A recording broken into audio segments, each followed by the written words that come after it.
You may recall from the previous verse in Psalm 88 that the psalmist is in deep despair. Verse 7 of 88 reads, "Your wrath has rested upon me, and you have afflicted me with all of your waves." Selah.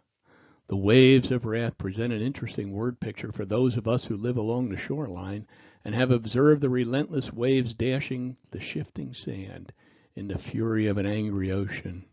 Verse 8 of 88 reads, "You have removed my acquaintances far from me, and you have made me an object of loathing to them. I am shut up and cannot go out."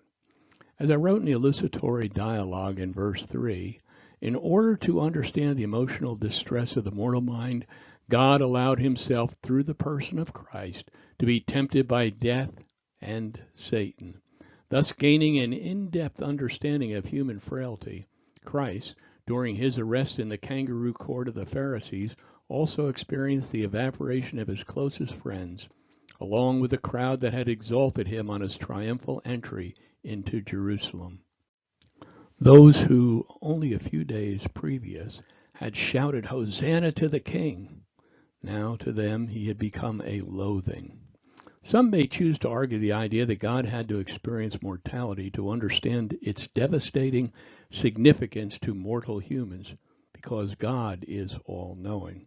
But perhaps the death experience of Christ goes even deeper, to the point of leaving mortal men without excuse, since our immortal God himself experienced these same mortal emotions through his incarnation and horrific death, and yet he did not sin. Verse 9 of Psalm 88, "My eyes have wasted away because of affliction. I have called upon you every day, O Lord. I have spread out my hands to you." The psalmist has wept his eyes out because of this affliction. We read of a similar despondency that was expressed by David in Psalm 38:11. It reads, "My loved ones and friends stay away, fearing my disease. Even my own family stands at a distance."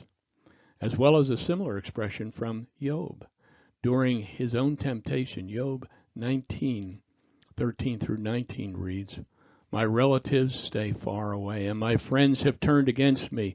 My family is gone, and my close friends have forgotten me. My servants and maids consider me a stranger. I am like a foreigner to them. When I call my servant, he doesn't come. I have to plead with him. My breath is repulsive to my wife. I am rejected by my own family. Even young children despise me. When I stand to speak, they turn their backs on me. My close friends detest me. Those I love have turned against me." The psalmist lays out the sincerity of his appeal. "I have prayed earnestly and with long supplication.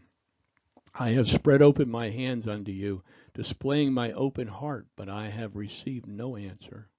Charles Spurgeon writes of this prayer, saying, "As a little child stretches out his hands to its mother while it cries, so did this afflicted child of God.